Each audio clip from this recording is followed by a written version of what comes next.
Всім привіт! Мене звати Наталія, ви знаходитесь на моєму каналі «Все в житті зв'язано».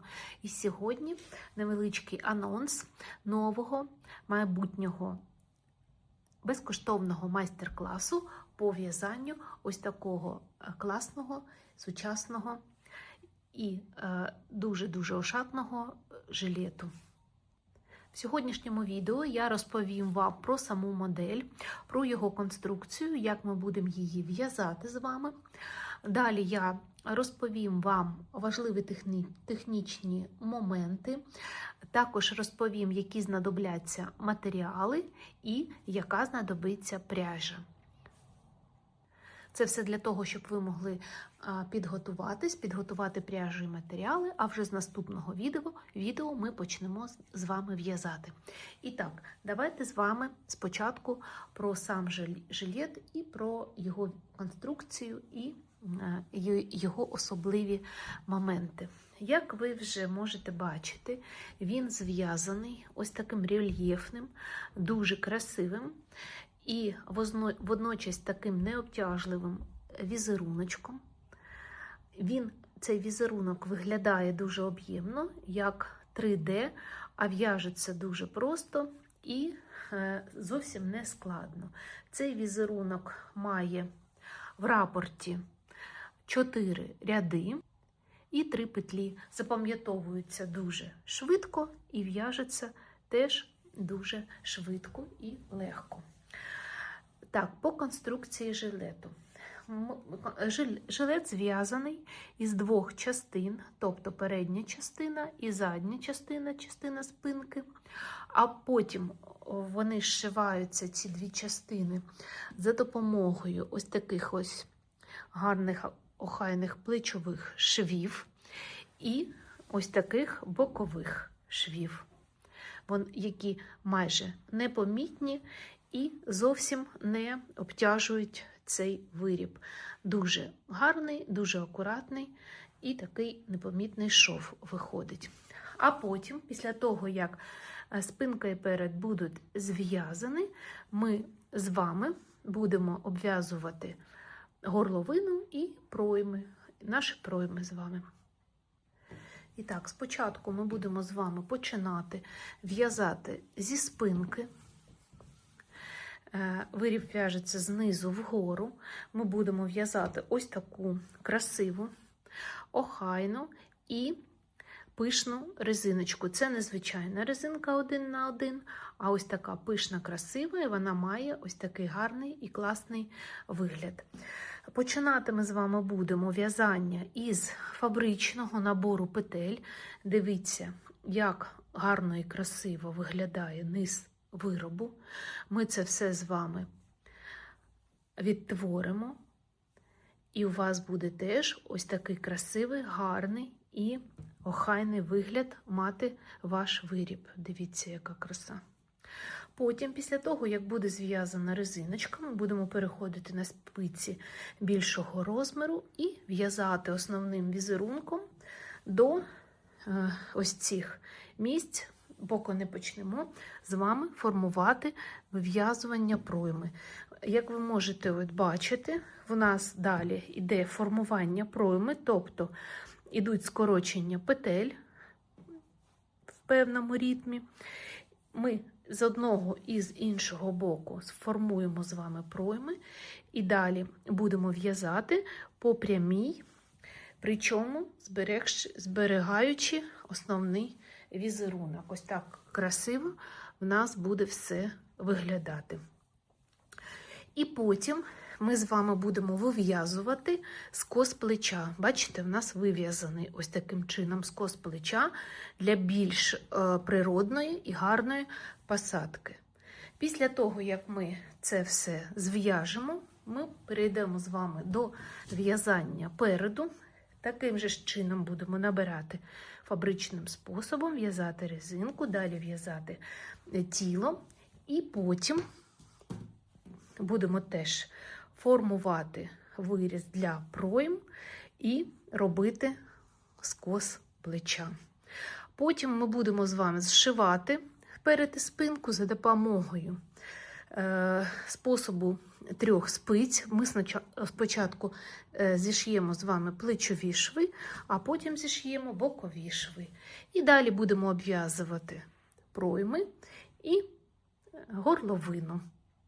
І так, про конструкцію я сказала, а зараз саме із якої пряжі я в'язала цей жилет, із якої пряжі зможете ви зв'язати собі подібний.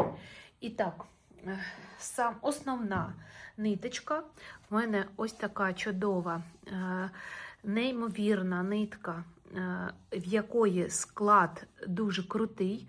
Вона має, зараз я вам навіть прочитаю, 35% підпушеного кашеміру, 42% шовку Малбері і 23% бебі альпаки.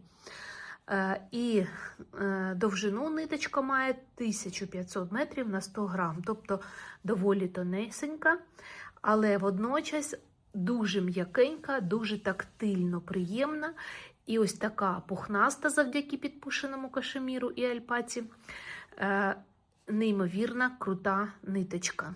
Якщо ви не знайдете ниточку саме в такому складі, нічого страшного не відбудеться.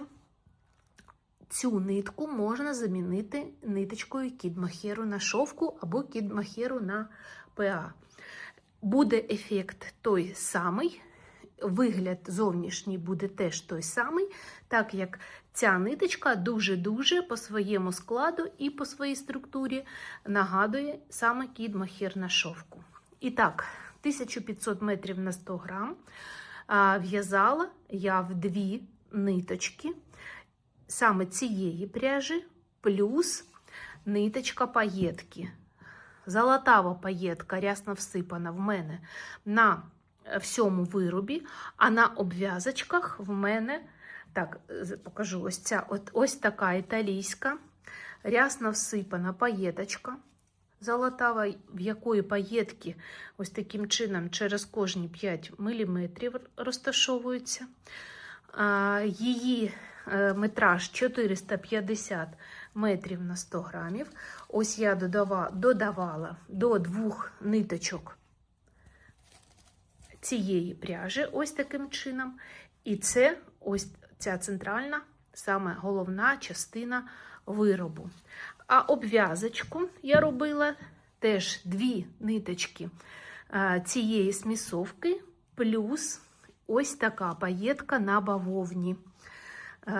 Це прозора паєтка. Ось бачите, її майже непомітно, але вона ледь-ледь поблискує і дуже-дуже гарно грає ось таким чином на обв'язочках. І таким чином обв'язка виходить більш-менш контрастна, і виріб вже виглядає зовсім по-іншому. Тобто ось так 2 ниточки смісовочки плюс 1 ниточка паєтки на бавовні.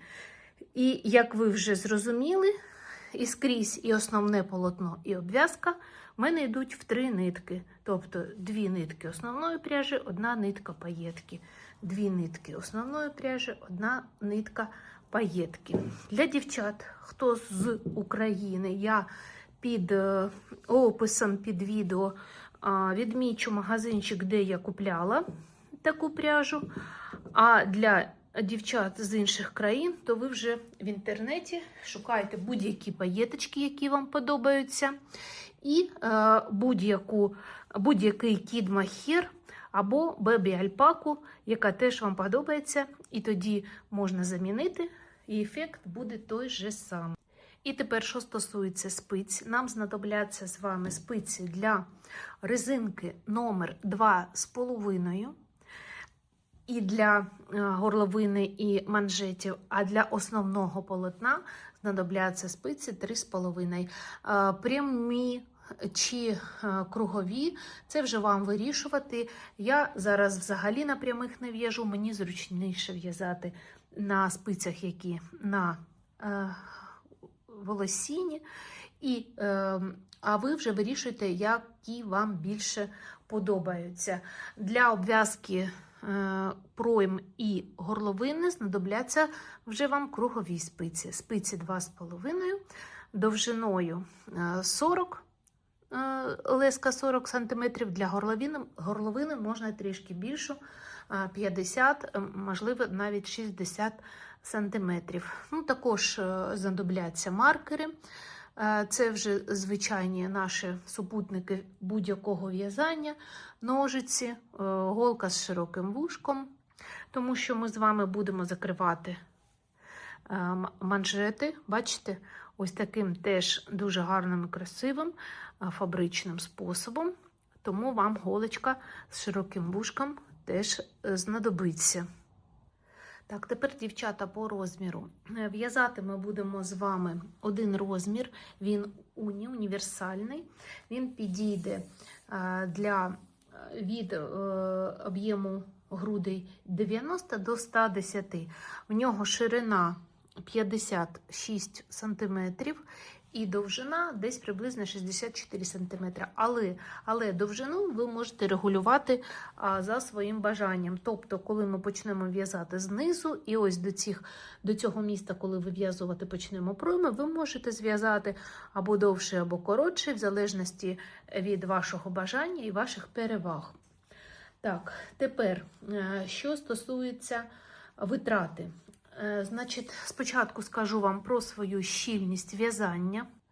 І так, моя щільність на спицях 3,5 основним ось цим візерунком складає 28 петель на 48 рядів. Якщо ви потрапляєте в мою щільність, то витрата пряжі буде наступною. Основна пряжа вам знадобиться до 200 грамів. В мене трішки, я брала 200 грамів, трішки залишилось буквально там 10-20 грамів, але вам потрібно буде зразочки в'язати, тобто 200 грам потрібно сміливо брати. Далі, ось цієї рясно всипаної паєтки в мене пішло 240 грам. Тобто 250 потрібно купити для того, щоб все вистачило. І паєтку на бавовні прозору десь до 100 грамів. 100 грамів берете і вам вистачить цієї пряжі. Все, розказала вам самі головні і важливі основні моменти. Кого зацікавив даний виріб, хто хоче зв'язати його зі мною, то слідкуйте за виходом наступного відео, де буде вже перша частина даного майстер-класу. Хто ще не підписаний на мій канал, запрошую підписатися і натиснути на дзвіночок для того, щоб не пропустити вихід саме першої частини даного жилету. А на сьогодні у мене все. Всім пока!